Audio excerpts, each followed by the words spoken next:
Hello dear student, कैसे हैं आप लोग। तो आज के वीडियो में हम ओम का नियम को देखने वाले हैं। अगर आप चैनल पर नए हैं तो चैनल को सब्सक्राइब कर दीजिए। चलिए वीडियो का स्टार्ट करते हैं। तो पहले हम आपको कुछ समझाते हैं पहले, तब वीडियो स्टार्ट। जैसे देखिए, मेरे पास अगर जो कोई चालक है, चालक मतलब वैसा मटेरियल, वैसा पदार्थ जिससे विद्युत धारा या फिर हीट ट्रांसफर हो सके, उसको चालक कहते हैं। ठीक, तो चालक है जैसे इसका ए कोई सिरा हुआ, बी कोई सिरा हुआ। ठीक, तो ये चालक से अगर जो आई करंट प्रवाहित हो रहा है मेरा, तो इसके दोनों सिरों के बीच जो विभवांतर होगा हमको उसका मान कितना होगा, उसी को निकालने के लिए ओम ने एक नियम दिया जिसे ओम का नियम कहते हैं। समझ गए।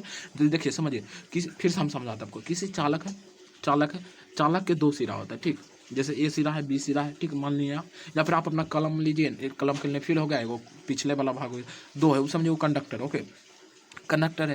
तो अगर जिसमें आप आई करंट प्रवाहित करा रहे हैं उस कंडक्टर में, तो दोनों सिरों के बीच जो विभवांतर उत्पन्न होगा उसी का मान को बताने के लिए ओम ने एक नियम दिया जिसे ओम का नियम कहते हैं। ओके, तो चलिए वो नियम क्या होता है, फिर डेरिवेटिव समझते हैं आपको। ठीक, देखिए वो नियम, इस नियम के अनुसार किसी चालक के सिरों पर विभवांतर का मान इसमें प्रवाहित धारा के समानुपाती। इसका मतलब है कि जैसे देखो, ये कोई चालक हुआ, इसका एक सिरा ए हुआ, इसका सिरा बी हुआ, एक दूसरा सिरा बी हुआ। इससे अगर आई करंट प्रवाहित हो रहा है, ओके, इससे अगर आई करंट प्रवाहित हो रहा है, ये दोनों सिरों के विभवांतर का मान समझे भी ए बी का मान। ओके, या फिर हम इसको भी बोल सकते हैं। भी ए बी का मान जो होगा, मेरा भी ए बी का जो मान होगा समानुपाती होगा आई से, जो इस कंडक्टर से धारा प्रवाहित हो रहा है। और हम जानते हैं कि जब समानुपाती हटता है तो कांस्टेंट आता है। ठीक, तो जब यहाँ पर कांस्टेंट हटेगा तो भी बराबर, बी ए बी को हम भी लिख देंगे, कोई दिक्कत नहीं, आर इंटू आई आएगा। ठीक, आर इंटू आएगा।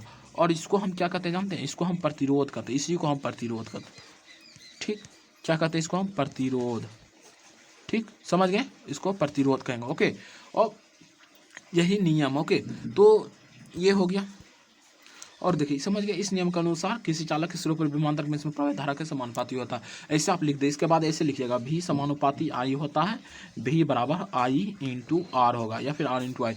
और अगर आपको ग्राफ पूछेगा ओम के नियम का ग्राफ, तो आप ऐसे बना दीजिएगा, भी है और आई है। आई जैसे जैसे भरेगा, भी समानुपाती आई होता है, मतलब कि आई जैसे जैसे भरेगा भी भरेगा। ओके, तो इसका मतलब है कि ये ऐसे ग्राफ बनेगा, ऐसे सरल रेखीय ग्राफ बनेगा। ठीक, ऐसे ग्राफ बनेगा। ओके, समझ गए। और देखिए ओम के नियम के अनुसार पदार्थ को दो भागों में बांटा गया। वैसा मटेरियल मतलब वैसा पदार्थ जो ओम के नियम का पालन करे, या फिर वैसा चालक जो ओम के नियम का पालन करे, उसे ओमीय चालक कहते हैं। ठीक, और वैसा पदार्थ जो ओम के नियम का पालन नहीं करे, उसे अओमीय चालक कहते हैं। क्या समझ गए। जैसे सेमी कंडक्टर जितना भी है, सेमी कंडक्टर को उपधातु बोलते हैं, वो सभी अनओहमिक कंडक्टर, ओमिक कंडक्टर है वो सब। ठीक, इसको ब्रीफ में याद रखिएगा, नहीं भी याद रखिएगा कोई दिक्कत वाला बात। ओके स्टूडेंट, चैनल को सब्सक्राइब कर लीजिएगा आप नए हैं तो। Thank you for watching this video.